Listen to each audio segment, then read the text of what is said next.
Education minister Sharjeel Memon को welcome करता हूं और उनके साथ जो हमारे CPNE और APNEC के अहदेदार हैं सरमद साहब, डॉक्टर जब्बार खटक साहब और सिंध के लेबर मिनिस्टर सईद गनी साहब को मैं वेलकम दूँ। आमिर महमूद साहब भी आ रहे हैं, उनको भी वेलकम करते हैं और हमारे जितने सीनियर सहाफ़ी प्रिंट और इलेक्ट्रॉनिक मीडिया के लोग हैं उनको खुशामदीद।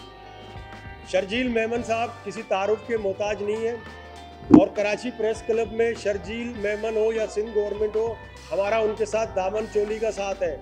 शर्जील मेमन की जो टीम है, ख़ासकर सेक्रेटरी इंफॉर्मेशन एक मीडिया फ्रेंडली नदीम मेमन साहब, उनके साथ काबोरो साहब, डायरेक्टर नकवी साहब, इनका भी मैं शुक्रिया अदा करता हूँ कि इन्होंने कराची प्रेस क्लब में आज जमा हो के, क्योंकि शर्जील साहब ने हमें इज़्ज़त बख्शी।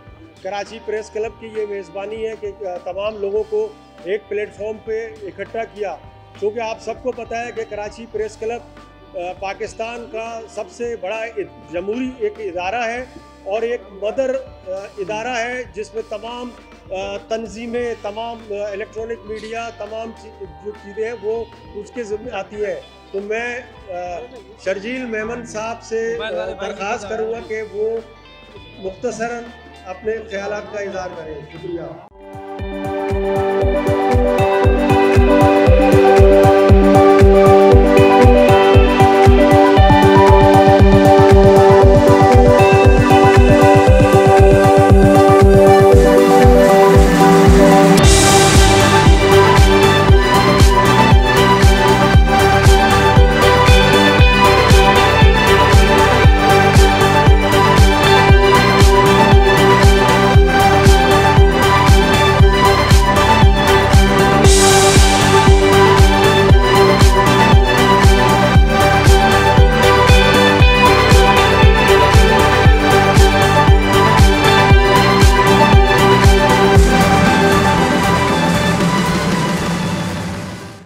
मोहतरम सईद गनी साहब मिनिस्टर लेबर, मोहतरम फराद Abad Lakhani sahab special assistant to chief minister, Karachi press club की नई जो बॉडी है उनके नौमुंतखब अहदेदारान, APNS के मेंबरान, CPNE के मेंबरान और सबसे ज़्यादा जिनके एजाज़ में दावत रखी गई है हमारे कराची भर के सहाफ़ी भाई लोग, अस्सलाम वालेकुम।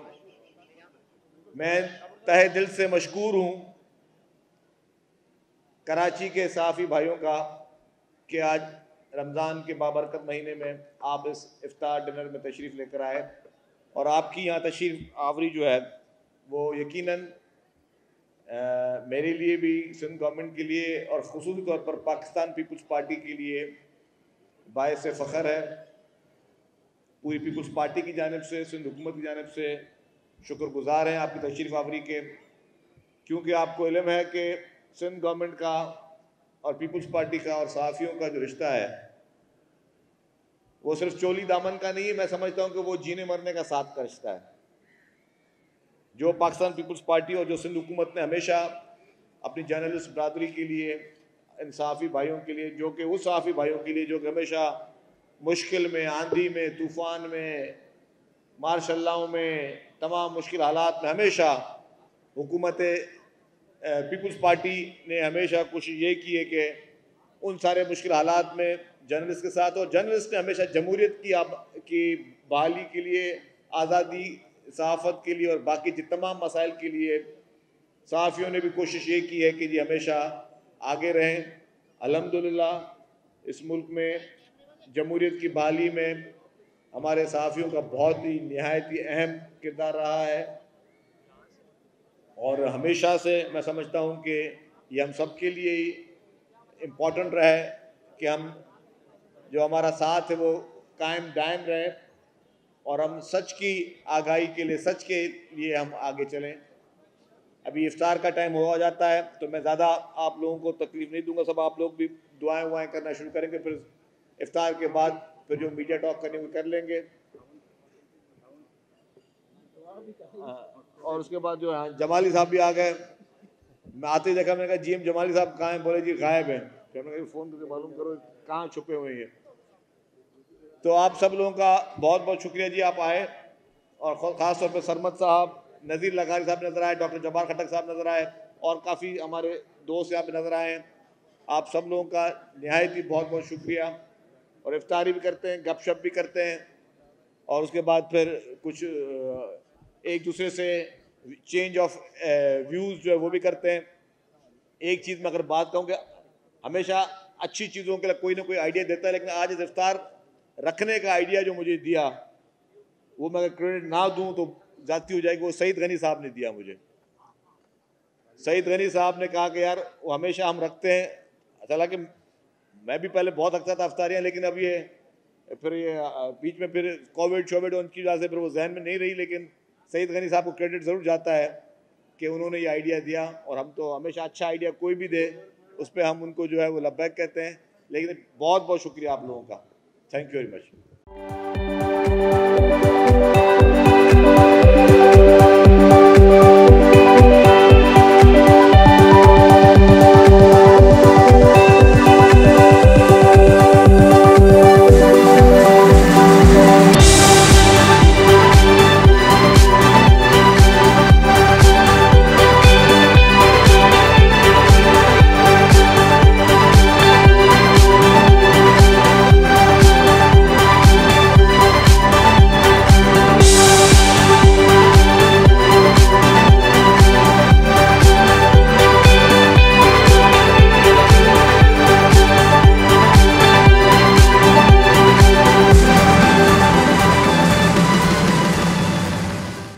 हम समझते हैं कि किसी ने भी कराची प्रेस क्लब के खासकर जो हमारी ग्रांट है 5 करोड़, वो भी सिंध गवर्नमेंट ने बजट में उसका हिस्सा बनाया है। और हमारी 3 मीडिया स्कीमें हैं, LDA में और लियारी डेवलपमेंट, MDA में और LDA में, उसमें भी कुछ इश्यूज़ बाकी रहते हैं।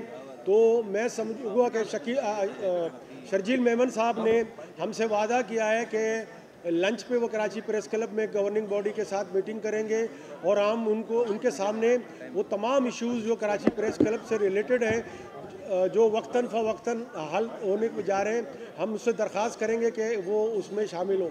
और दूसरी बात, इस वक्त मुल्क की जो सूरत हाल है, मैं समझता हूँ कि शर्जील मेमन साहब ख़ास कर सेंसस के हवाले से यहाँ पर बताएं लोगों को, और जिस वक्त ये जो मौजूदा बहरान है, सियासी बहरान है, इस पर भी गुफ्तगू करेंगे। तो मैं शर्जील इनाम मेमन साहब से दरख्वास्त करता हूँ कि वो आ जाए और खिताब करें।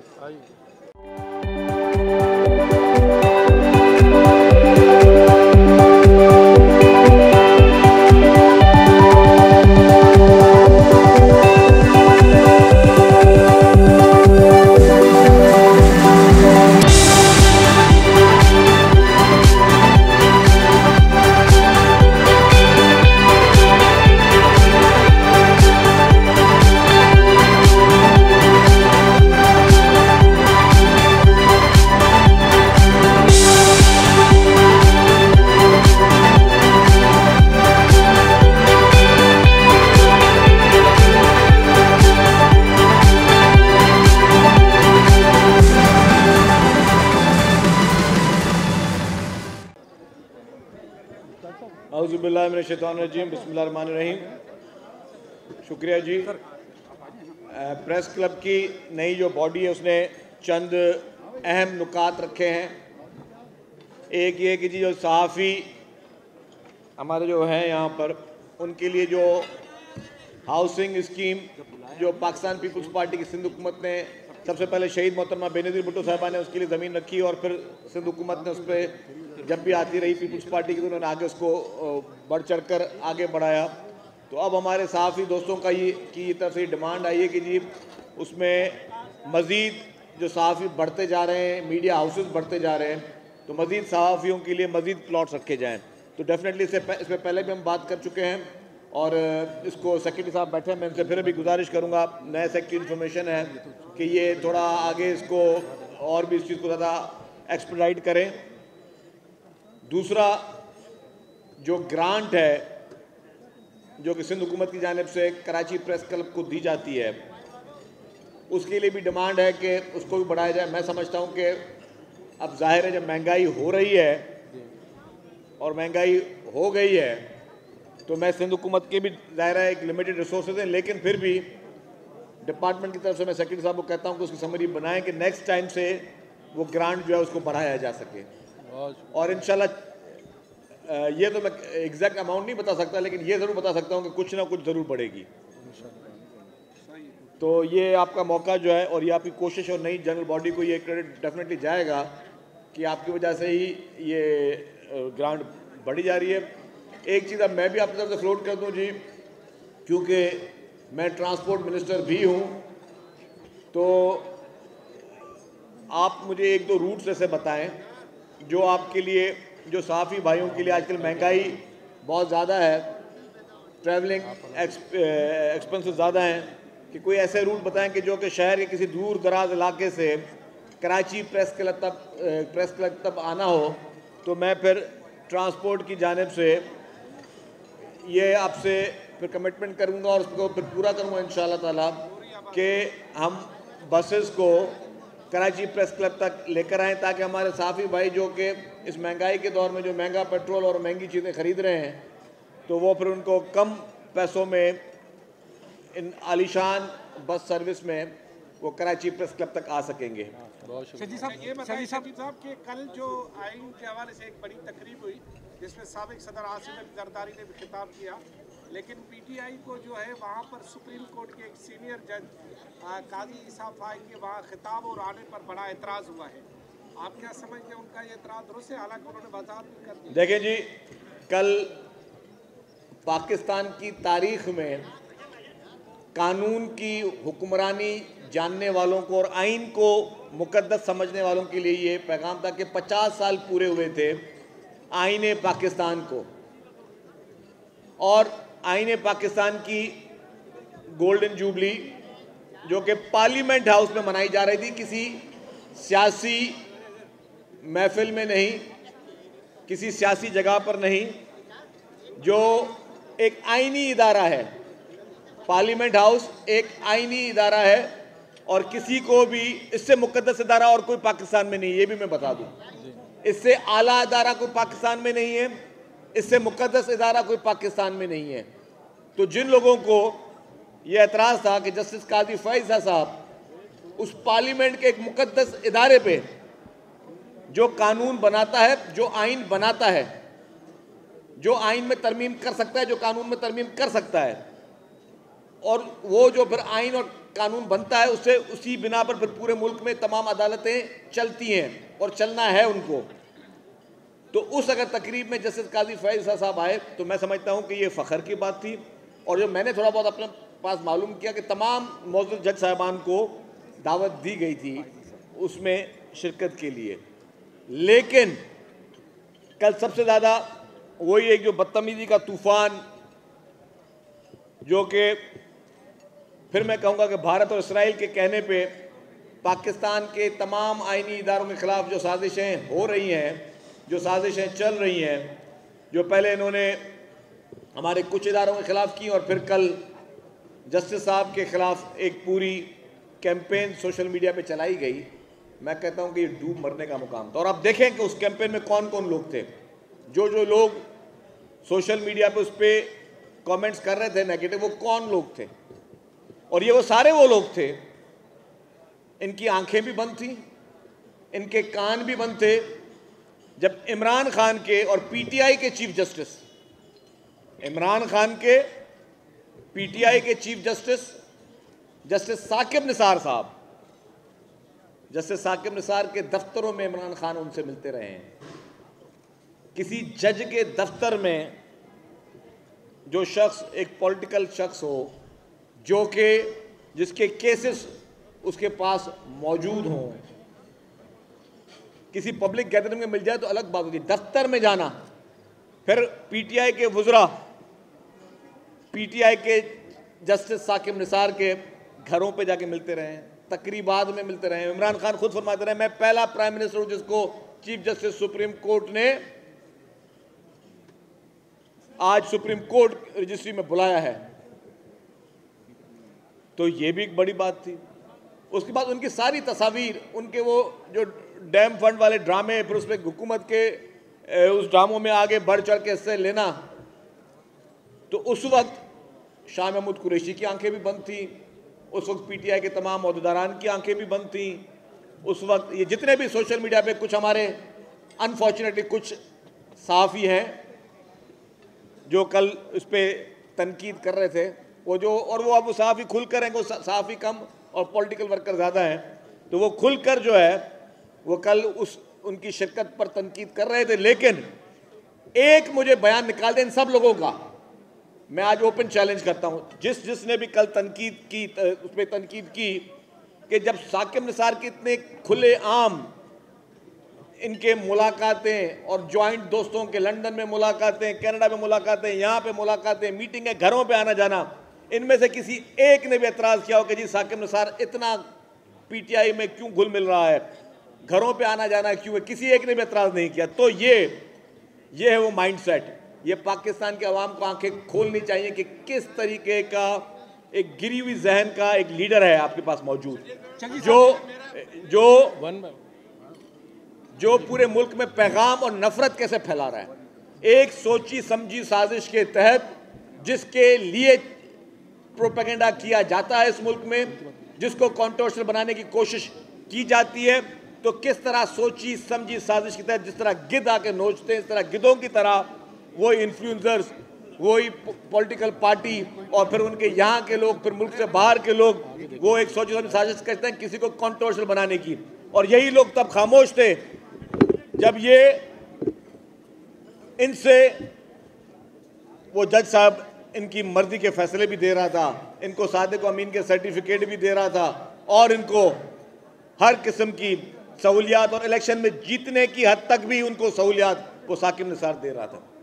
अच्छा सर, मेरा सवाल सहाफ़ियों के हवाले से ये, आपने बात की थी चांद साहब इसके बाद इसी साल की शुरुआत में आपने एक हेल्थ इंश्योरेंस का फैसला भी किया था, एक डिस्कस हुई थी, आपने ऐलान भी शायद किया था, बजट में भी आपने एक प्रपोजल दिया था, उसका क्या हुआ पूरे सिंध के सहाफ़ियों के लिए हेल्थ इंश्योरेंस का? देखें, मैं आपको एक बात इसमें बताता चलूँ, बिल्कुल हमारा हुकूमत सिंध का प्लान है कि सहाफ़ियों के लिए खुसूसी तौर पर, क्योंकि उनके माली हालात को देखते हुए उनके लिए हेल्थ इंश्योरेंस शुरू की जाए। लेकिन मैं एक और बात भी कह दूँ, और बड़ी मैं वसूख के साथ ये बात कह रहा हूँ, इंशाल्लाह हुकूमत सिंध करेगी हेल्थ इंश्योरेंस का काम। लेकिन इस वक्त जो सिंध हुकूमत ने हेल्थ के प्रोजेक्ट पूरे सिंध भर में जिस तरह फैलाए हैं, मैं यकीन माने किसी को हेल्थ इंश्योरेंस की ज़रूरत नहीं है। ये भी मैं बात वाज़ेह कर लूँ, जितनी भी मूजी अमराज हैं, अल्लाह ना करे किसी को मूजी अमराज हो, मुफ्त में इलाज उनके हो रहे हैं, हर एक के लिए हो रहे हैं, अमीर के लिए, गरीब के लिए, जो अफोर्ड कर सकता है उसके लिए, आम के लिए, ख़ास के लिए, हर एक के लिए मुफ्त इलाज हो रहे हैं। आपके कैंसर के इलाज यहाँ पे मुफ्त में हो रहे हैं, आपके लिवर ट्रांसप्लांट, लंग्स ट्रांसप्लांट, आपके हार्ट डिजीज़, आपके इन्फेक्शन डिजीज़, आपकी SIUT, कौन सा मर्ज सिंध हुकूमत ने छोड़ा जिसका मुफ्त में इलाज नहीं हो रहा? और कोई एक बंदा मुझे बताया कि जी हाँ, बोले जी मैं उस हॉस्पिटल में गया और मुझे शिकायत हुई, नहीं हुई। मैं अपना भी एक किस्सा बता दूं, मुझे 21 जनवरी की रात को कुछ 4:30-5 बजे मैं हैदराबाद में था, अपने हल्के अपने घर में बैठा था, आराम कर रहा था, मुझे हार्ट अटैक हुआ और सीवियर किस्म का हार्ट अटैक हुआ। मैं भाग के गया वहाँ से, कहाँ पे, NICVD हैदराबाद, जो कि सरकारी हॉस्पिटल है। खुदा का शुक्र है, बचाने वाली ज़ात अल्लाह ताला की होती है, लेकिन उस NICVD ने मेरा इलाज किया। उसके बाद जब आपके ये स्टंट्स वगैरह डलते हैं तो उसके बाद आपको CDs दी जाती हैं, सेकेंड ओपिनियन के। उस इलाज के बाद मैंने एक मेरे जानने वाले डॉक्टर थे अमेरिका में, उनको मैंने CDs को वीडियोस भेजी, उन्होंने पूरा प्रोसीजर देखा, उन्होंने कहा कि मेमन साहब अगर आप अमेरिका में होते और मैं आपका इलाज करता तो इसी तरीके से करता जिस तरह आपका इन्होंने इलाज किया है।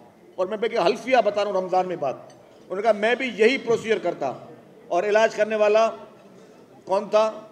सुबह को 5 बजे जो हॉस्पिटल में अवेलेबल था, वो नूरियाबाद में एक डॉक्टर, थाना बुला खान में, सॉरी, एक अकलियत बिरादरी का डॉक्टर है, वो था, उसने मेरा वो इलाज किया।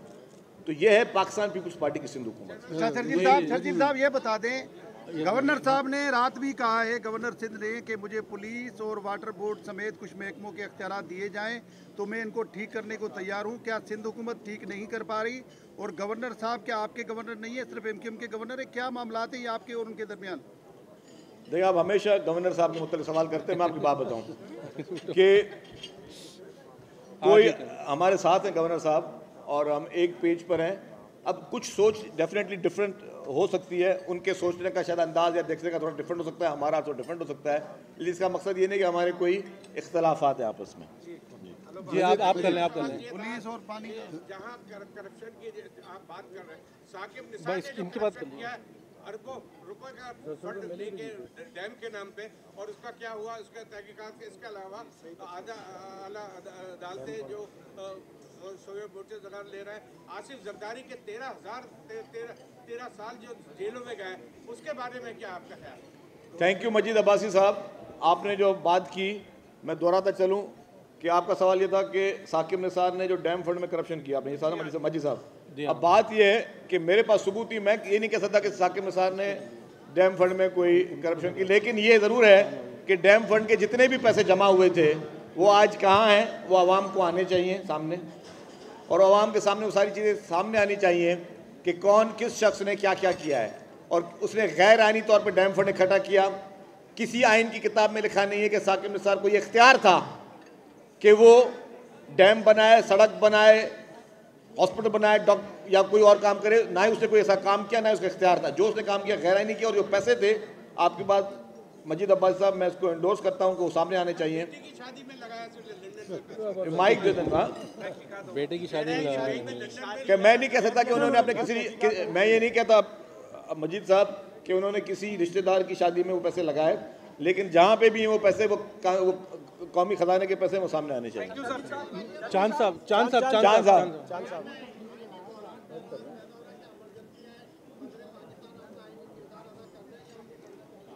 देखिए जी, सदर पाकिस्तान जो है अनफॉर्चुनेटली आईनी किरदार तो दूर की बात, वो गैर आईनी काम कर रहे हैं, गैर आईनी काम कर रहे हैं, गैर इखलाकी काम कर रहे हैं, गैर कानूनी काम कर रहे हैं। जिस जगह पर वो बैठे हुए हैं, जिस मनसब पर बैठे हैं, उसका उनको एक ख्याल नहीं है। जज साहबान के लिए कहते हैं कि जज साहबान ने जो इमरान खान के खिलाफ गिरफ्तारी का ऑर्डर दिया वो गलत दिया। इखलाकी तौर पर किसी सदर पाकिस्तान को ये इख्तियार ही नहीं पहुंचता कि वो इस तरह जुडिशरी पे गिनावने इल्ज़ाम लगाए। दूसरी बात, वो सदर कम इमरान खान के टाइगर फोर्स के रुकन ज़्यादा लगते हैं। जो आइन और कानून में लिखा है उसको वो मानने के लिए तैयार नहीं है। बस इमरान खान उनको इशारे से बोलते हैं स्टैंड अप, वो स्टैंड अप, सिट डाउन, बस वो उन्हीं के कहने पे उनका रिमोट सदर पाकिस्तान का आरिफ अलवी का सदर इमरान खान के हाथ में। चलिए साहब ये बता दें बहुत अहम सवाल है सेंसस के हवाले से। एक वन कर लें, आपका सवाल आ गया। सेम सवाल है।